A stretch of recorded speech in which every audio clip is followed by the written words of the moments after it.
He was the immigrant kid who arrived in America with nothing but a name few could pronounce and a hunger that refused to be ignored. In the crowded tenements of New York's Lower East Side, he learned early that survival meant power, and power meant organization. What began as street corner hustling evolved into something far more dangerous. He wasn't just another gangster chasing quick money. He was a strategist, a reformer, a visionary of crime. He dismantled the old Sicilian order that ruled through tradition and fear, replacing it with structure, hierarchy, and rules. Under his design, the Mafia became less a loose brotherhood of rivals and more a corporate empire, complete with a board of directors known as the Commission. Assassinations were no longer chaotic acts of revenge, they were calculated business decisions. And when war gripped the world and America feared sabotage along its own shores, the unthinkable happened. From behind prison walls, the government turned to him, the very man it had condemned, for help. He was the immigrant kid who brought America to its knees, the genius who turned the Mafia into a corporation, and the criminal the U.S. government secretly needed during World War II. Who was Lucky Luciano? And how did he rise, fall, rise again, and ultimately lose it all? He was born Salvatore Lucania in the rugged hills of Sicily, a world of stone houses, hard soil, and families who survived on whatever the land was willing to give. Salvatore's childhood was not one of comfort or security. It was shaped by poverty, by the quiet desperation of parents who hoped but rarely dreamed, and by a village where opportunities were measured in crumbs. For the Lucania family, there was only one choice left: leave. In 1906, they boarded a ship to the United States, joining millions of hopeful immigrants searching for a better life. The journey was long, cramped, and unforgiving, but to young Salvatore, New York City represented possibility, a place where a boy from nothing might become something. What he found instead was the Lower East Side. A neighborhood bursting at the seams with humanity, overcrowded tenements stacked like rotting bricks, streets choked with pushcarts, shouting, and the harsh smell of sweat and coal.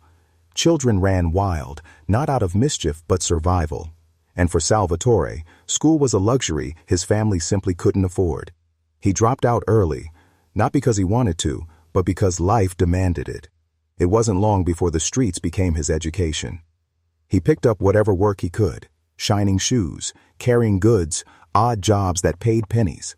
But pennies didn't stretch far, and hunger pushed him toward small risks, stealing coal, picking pockets, running errands for older boys involved in petty crime. Each step seemed small, almost harmless, but together they formed a path he couldn't step off. On these same streets, another education unfolded, one that would shape the future of American organized crime. Here, Salvatore met a boy named Meyer Lansky. Lansky was quiet, sharp, analytical, the kind of mind that saw patterns where others saw chaos. Despite coming from different backgrounds, the two understood each other, or instantly. They were outsiders, immigrants, survivors. Then came Bugsy Siegel, fiery and fearless, a kid who fought like he had something to prove every single day, and later, the calm, calculated presence of Frank Costello, a man who would one day become one of Luciano's most trusted allies. They were still boys, but fate was already stitching their names together. As Salvatore drifted deeper into the world of street gangs, it wasn't ambition that drove him. Not yet. It was a necessity. Poverty cornered him. The system around him offered nothing. And in a neighborhood where the line between survival and crime was razor thin, a boy did whatever he had to. But even then, those around him could sense something different. Salvatore wasn't the strongest fighter. He wasn't the loudest or the most feared, but he watched. He listened. He understood people, and he learned that in America, power didn't come from fists. It came from organization. Long before he was Lucky Luciano, he was just Salvatore, a kid from Sicily trying to survive a world that offered him little mercy. And it was this world, harsh, unforgiving, and relentlessly real, that shaped the man he would become.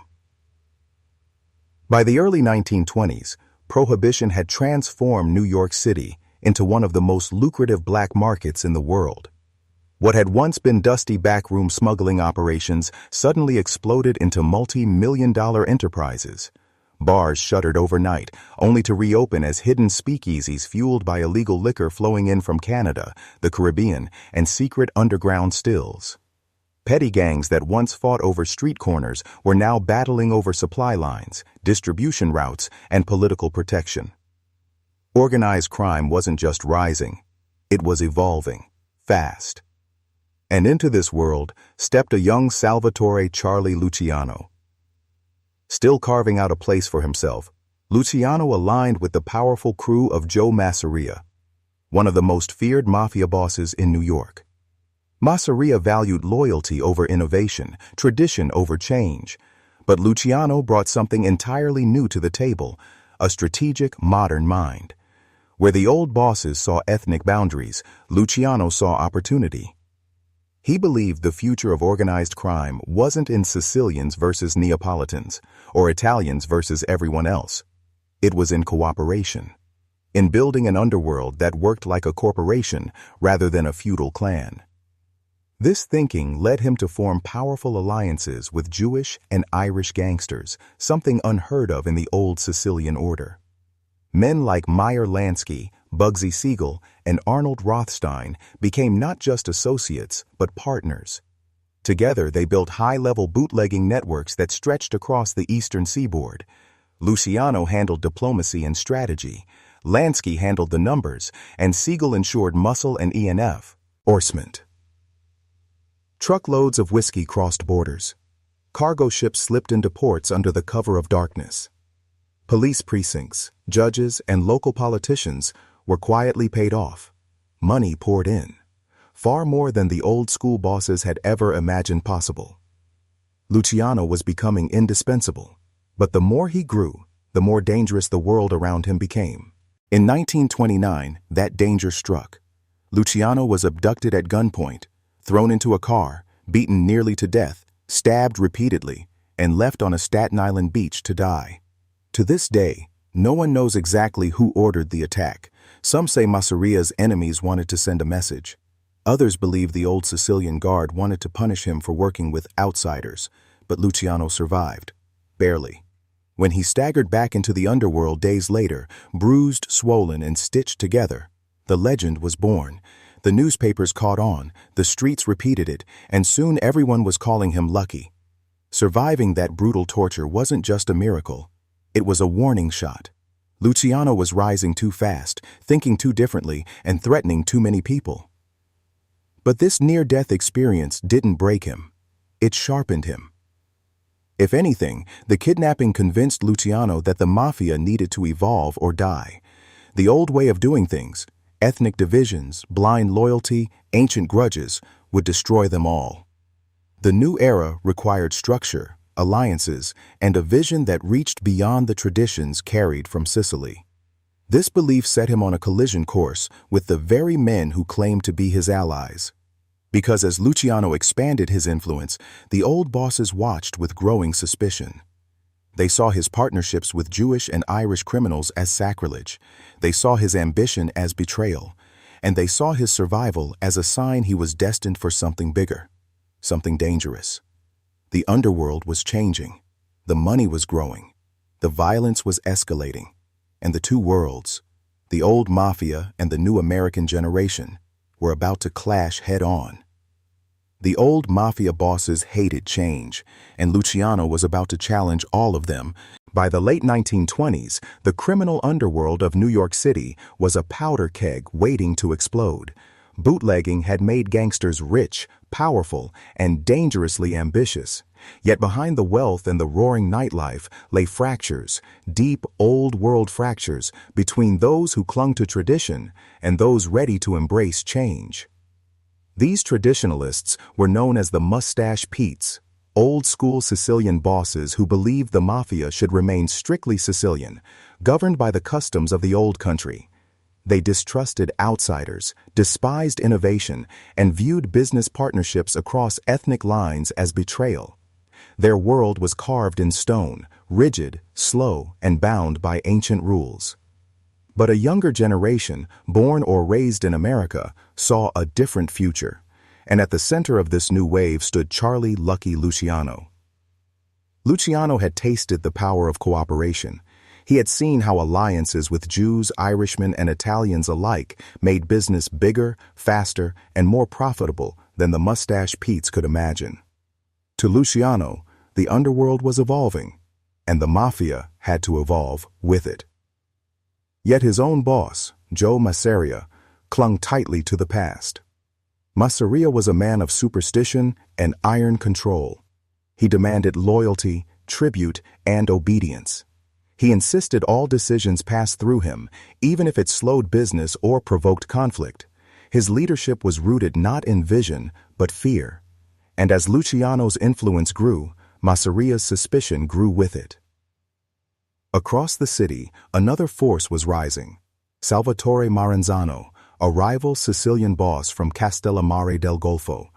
Maranzano was equally traditional, but far more calculating.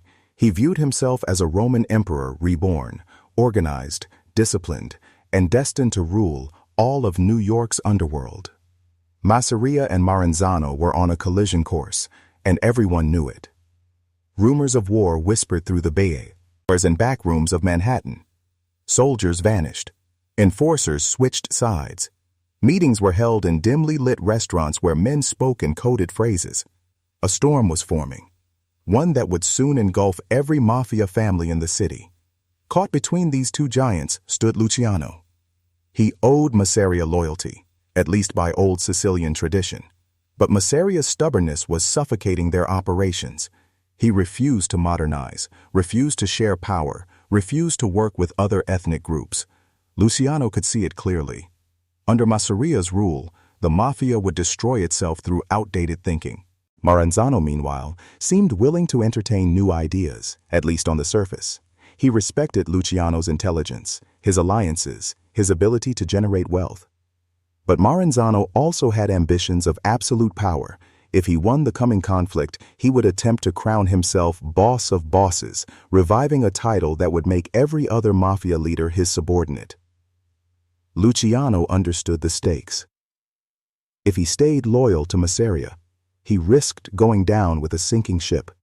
If he joined Maranzano, he might be trading one dictator for another. If he broke from both, he could be hunted by all sides.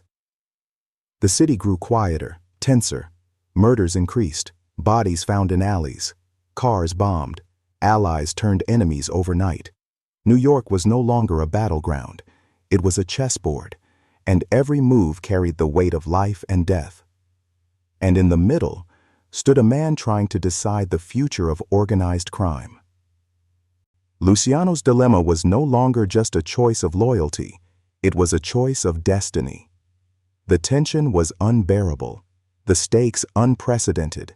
The Castellammarese War was coming, and nothing in the American underworld would ever be the same. The Castellammarese War erupted in 1930, plunging New York City into a savage mafia civil war that would reshape the American underworld forever. On one side stood Joe Masseria, the stubborn old-world tyrant who clung fiercely to Sicilian traditions and demanded absolute obedience from every man under him. On the other was Salvatore Maranzano, the disciplined Sicilian strategist from Castellammarese del Golfo, a man who viewed himself as a Roman general reborn and believed the mafia needed military structure, hierarchy, and ruthless precision. The war that ignited between these two titans was unlike anything the American Mafia had ever experienced. Bodies appeared in alleyways like grim warnings, gunfights erupted in broad daylight, and car bombs shook neighborhoods that had once seemed untouchable. Soldiers defected, alliances crumbled overnight, and suspicion seeped into every conversation. Detectives in New York, already overwhelmed, began referring to murders simply as another casualty of the war, knowing they could do nothing to stop the bloodshed.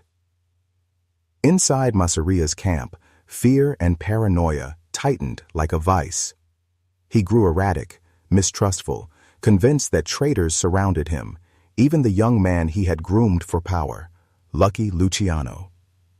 Luciano, once Masseria's prized protege, now found himself walking on a razor's edge as the old boss demanded loyalty while simultaneously pushing away anyone who dared think independently. The more Masseria resisted change, the more Luciano realized they were fighting the future itself. Bootlegging had transformed the underworld into big business, yet Masseria still clung to ancient customs that were strangling opportunity. And so, quietly, secretly, Luciano began to consider the unthinkable. In dimly lit apartments and hidden back rooms of Brooklyn restaurants, he initiated contact with Maranzano's camp. These meetings were conducted with extreme caution, each man speaking in code, each movement shadowed by the fear that Masseria might discover their betrayal. One mistake meant death, not just for Luciano, but for every man aligned with him. Yet Luciano pressed forward because he saw what no one else dared to admit. The Mafia was dying under Masseria's stubborn rule. Eventually, Maranzano presented the offer that would end the war, help eliminate Masseria, and peace and modernization would finally come to New York's underworld. Luciano knew the magnitude of what he was considering. Betrayal of a mafia boss was punishable by death, and the old Sicilian rules viewed such treason as unforgivable. But Luciano also knew remaining loyal would drag the mafia further into a bloody, profitless abyss. And so, he chose the future. On April 15, 1931, Luciano invited Masseria to the Nuova Via Tamaro restaurant on Coney Island for what seemed like a pleasant lunch. They played cards, smoked cigars, and ate seafood while the ocean breeze drifted through the windows. Luciano kept his expression calm, his tone light, masking the storm beneath his surface. Then casually, he uttered the sentence that sealed Masseria's fate. "I'm going to the bathroom." Moments after Luciano stepped away, 4 gunmen charged into the room and opened fire. Masseria collapsed face first onto the table, his fingers still curled around a playing card. The hit was quick, brutal, decisive, the final blow of a war that had devoured dozens of lives. With Masseria gone, Maranzano wasted no time declaring himself capo di tutti capi, the boss of bosses, reorganizing the mafia into a strict hierarchy modeled after the Roman legions, assigning everyone ranks and enforcing authority with military discipline. At first glance, it appeared Luciano's gamble had paid off. The war was over, the chaos subsided, and a new structure emerged from the ashes. But as Luciano watched Maranzano bask in his newfound power, issuing decrees, demanding tribute, and ruling with even more control than Masseria, he realized with chilling clarity that he had not survived a civil war, betrayed a king, and risked everything simply to replace one dictator with another. The old mafia had died with Masseria, but the threat of a new tyranny had just begun. In the months following Salvatore Maranzano's rise to power, a chilling realization began to spread through the underworld.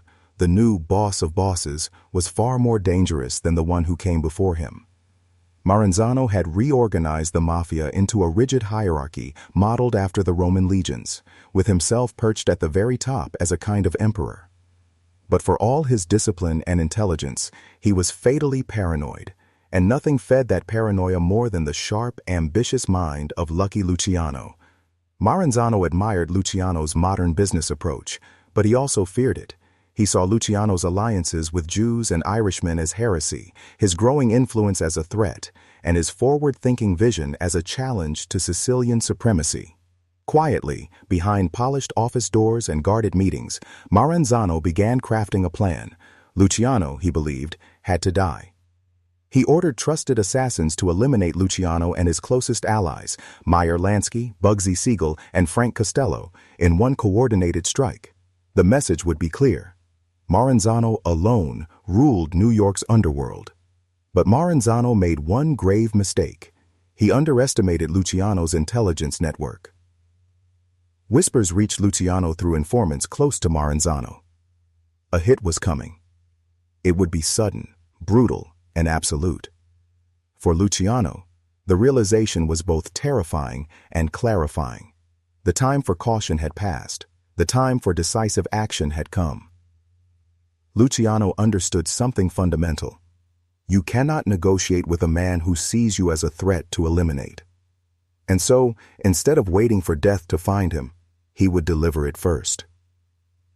He met privately with Lansky, his most trusted strategist, and outlined a plan unlike anything the Mafia had ever seen. Instead of using recognizable Sicilian hitmen, they would strike using men Maranzano would never suspect, Jewish gangsters disguised as government agents. Their identities, their accents, their very faces would disarm Maranzano long enough for the kill. The target: Maranzano's office on the 9th floor of the Barbizon Plaza building at 230 Park Avenue. The ruse: a fake IRS inspection. On the afternoon of September 10, 1931, Maranzano sat behind his massive wooden desk, reviewing financial papers and reorganizing family territories. He believed he was untouchable, fortified by guards stationed in the hallway and loyal soldiers throughout the city. He had no idea death was riding an elevator straight toward him. The hit squad, 4 men handpicked by Siegel and Lansky, arrived in suits, ties, and thick glasses, carrying briefcases stuffed with weapons. They marched past security with confidence and a simple announcement: "We're from the IRS. We need to see Mr. Maranzano." To a man already obsessed with paperwork and legal precautions, nothing sounded more plausible. When they stepped into Maranzano's office, he rose from his chair, confused but compliant. Before he could reach for a weapon or call for his guards, the assassins sprang. One tackled him to the ground. Another stabbed him repeatedly to weaken him. Then, with cold efficiency, they fired at close range until the self-declared emperor of the underworld lay bleeding across his desk, dethroned forever. Outside, the guards who might have intervened were already neutralized by Luciano's men. The entire hit lasted less than 90 seconds. News of Maranzano's death tore through the underworld like a shockwave. The last major obstacle to Luciano's vision had vanished. The old Sicilian Mafia, rigid, tribal, divided, had died with Maranzano on that office floor. And in its place, a new order was poised to rise. As later historians would write, in a single afternoon, the old Sicilian Mafia died, and a new American empire was born. Luciano hadn't just survived. He had reshaped the underworld forever. After the assassination of Salvatore Maranzano, New York's underworld entered a rare moment of calm, and into that silence stepped Lucky Luciano, not as a warlord, but as a visionary determined to reshape organized crime from the ground up. Understanding that the position of boss of bosses had doomed every man who held it, Luciano abolished the title forever, declaring that no single figure should wield absolute authority again. In its place, he created a system that was unprecedented in mafia history: the 5 families, a structured network in which each family had its own boss, underboss, and consigliere, with mutually agreed territories and shared interests that prevented unnecessary bloodshed. But Luciano's vision extended beyond New York.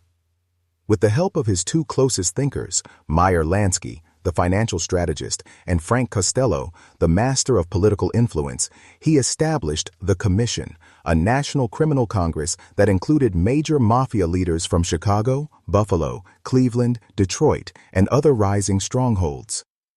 This commission would become the supreme decision-making body of the American Mafia, resolving disputes, approving large-scale operations, and ensuring profit took precedence over pride.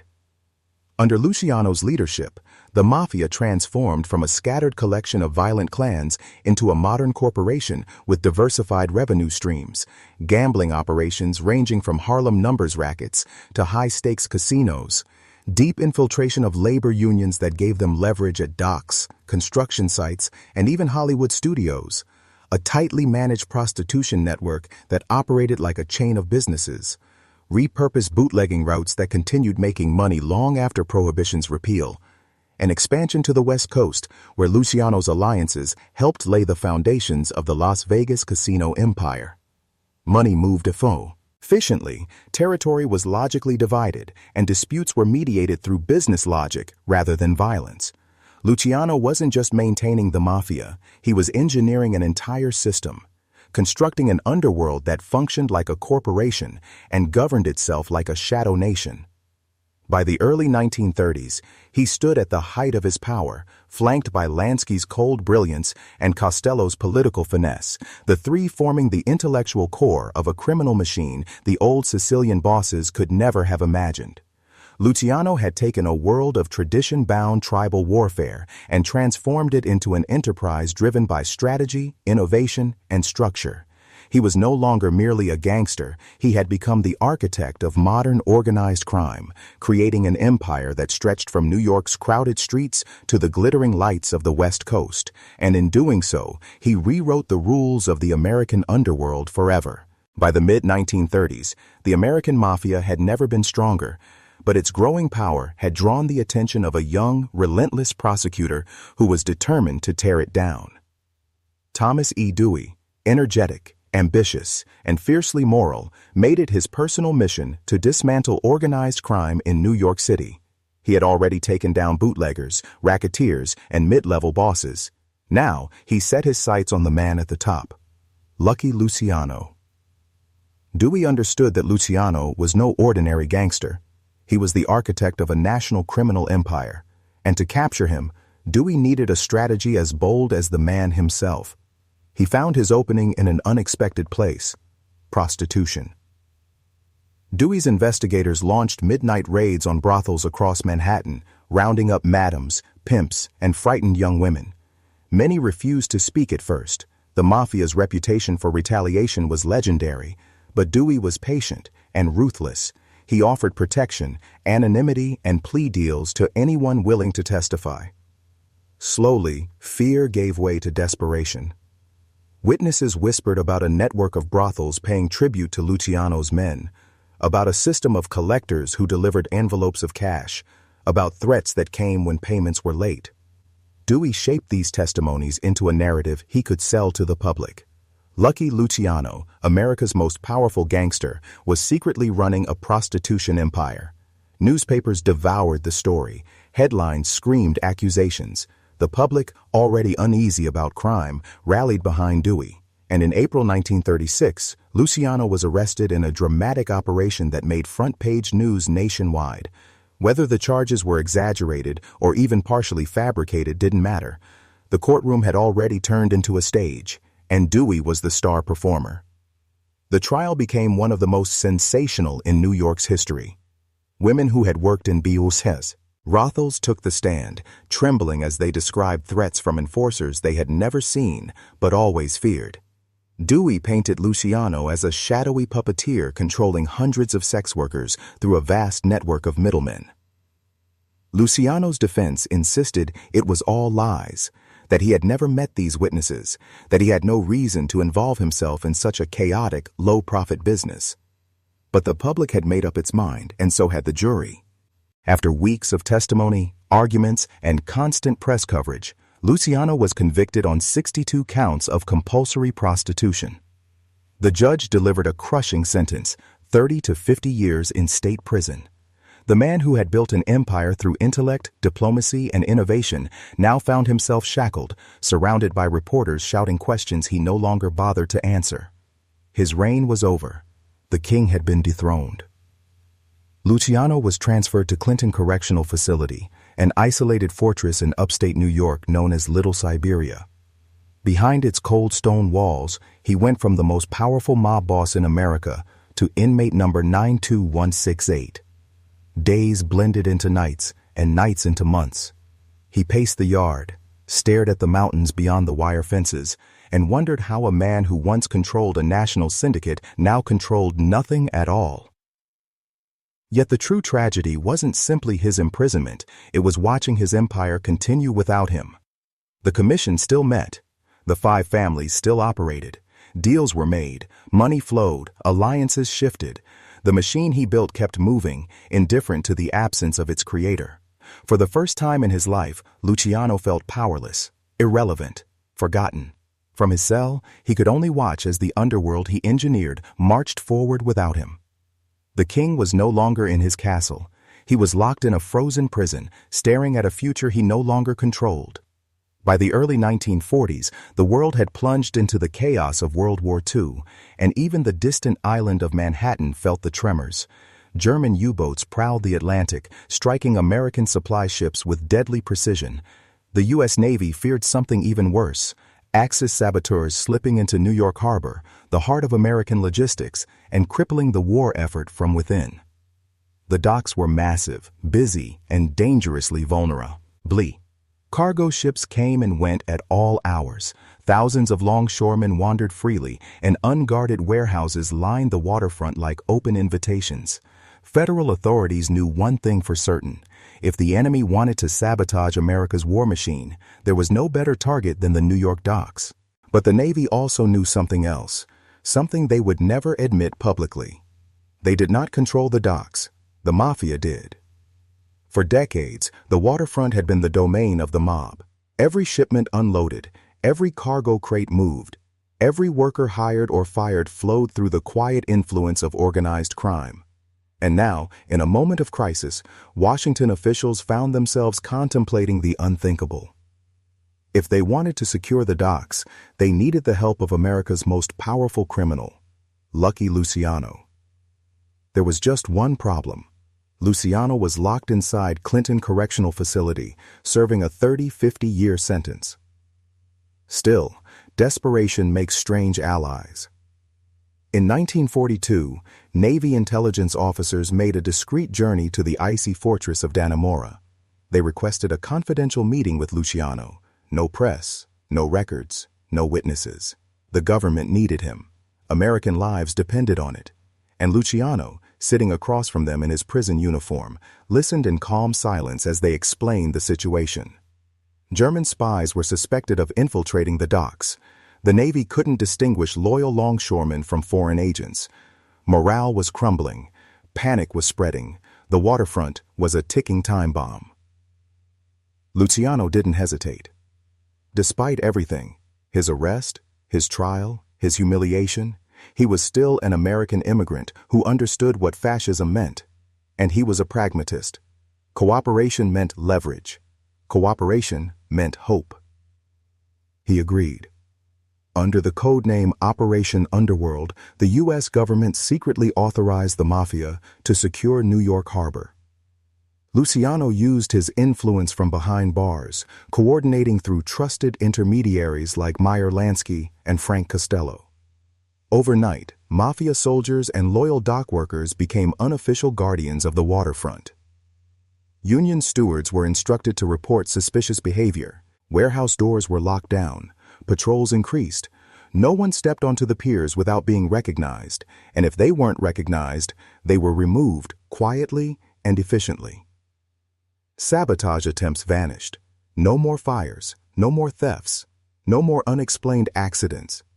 And then came the second part of the deal, one even more secretive.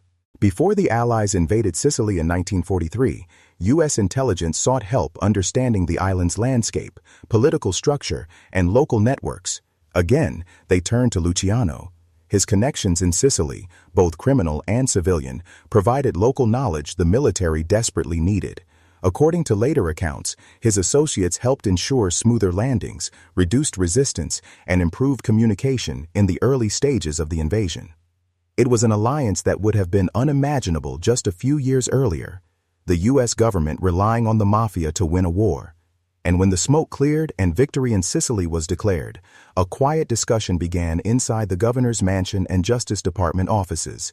Luciano had delivered. He had protected the docks, aided intelligence, and offered cooperation when his country needed it most.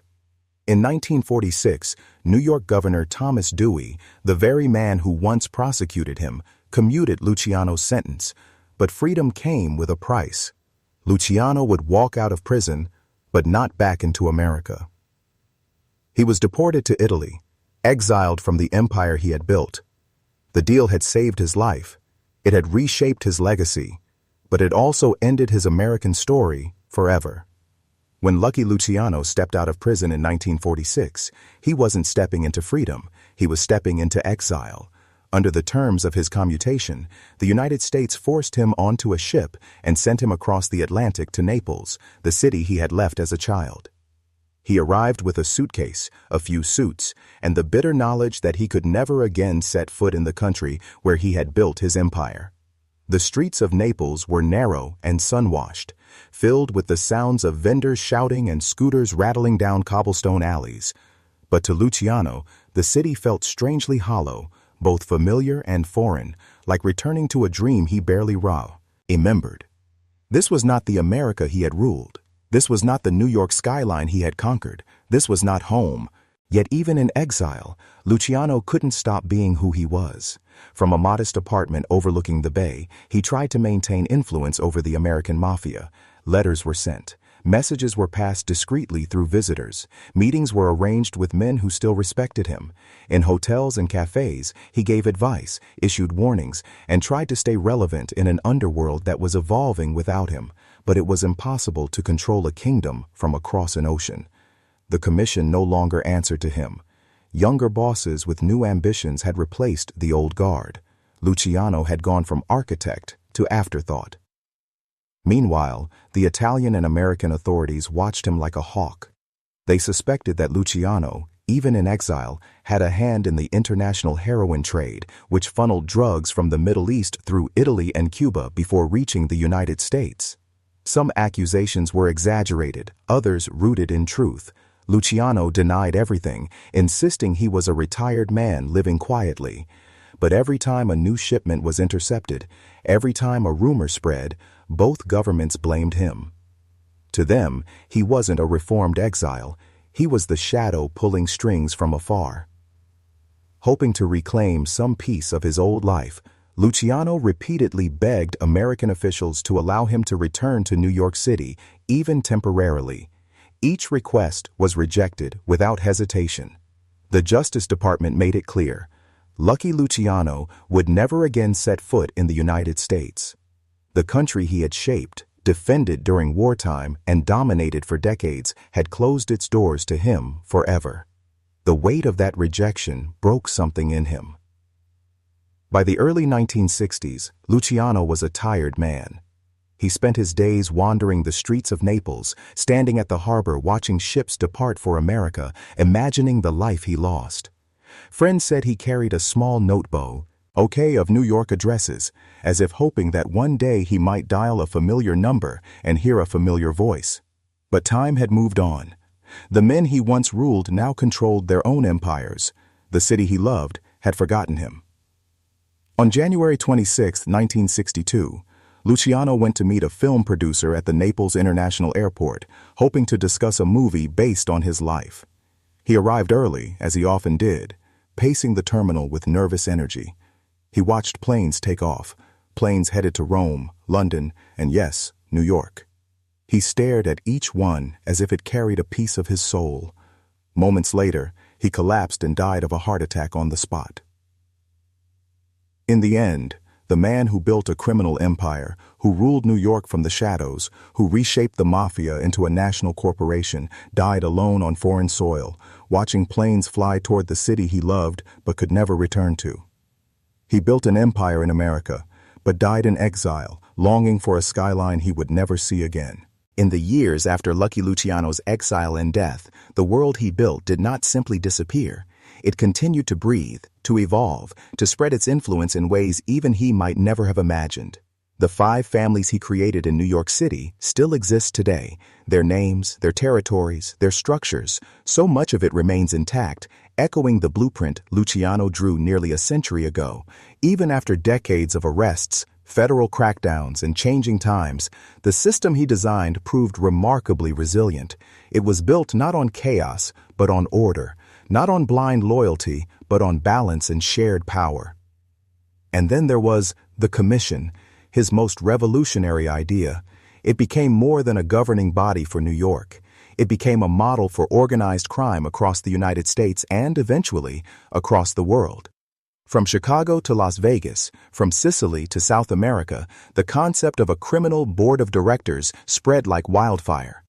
Luciano had shown that crime, like any enterprise, could be structured, organized, and systematized. He replaced medieval feuds with voting, negotiation, and diplomacy. He transformed a scattered collection of violent clans into something resembling a multinational corporation. For better or worse, Lucky Luciano modernized the very idea of organized crime. But his legacy is not just measured in crime families and criminal councils. It is measured in the contradictions of his life. He was a boy from the slums of Sicily who grew into one of the most powerful men in America, a visionary who saw opportunity where others only saw tradition, a criminal who helped the U.S. government when the nation faced its darkest war, a king who built an empire only to spend his final years wandering the streets of Naples, staring at the horizon toward a city he could never return to. And perhaps that is the most haunting part of his story. This is the paradox of Lucky Luciano. He shaped history, but could not escape it. He commanded an empire, but lost the home he loved. He changed the mafia forever, but died watching airplanes he would never board.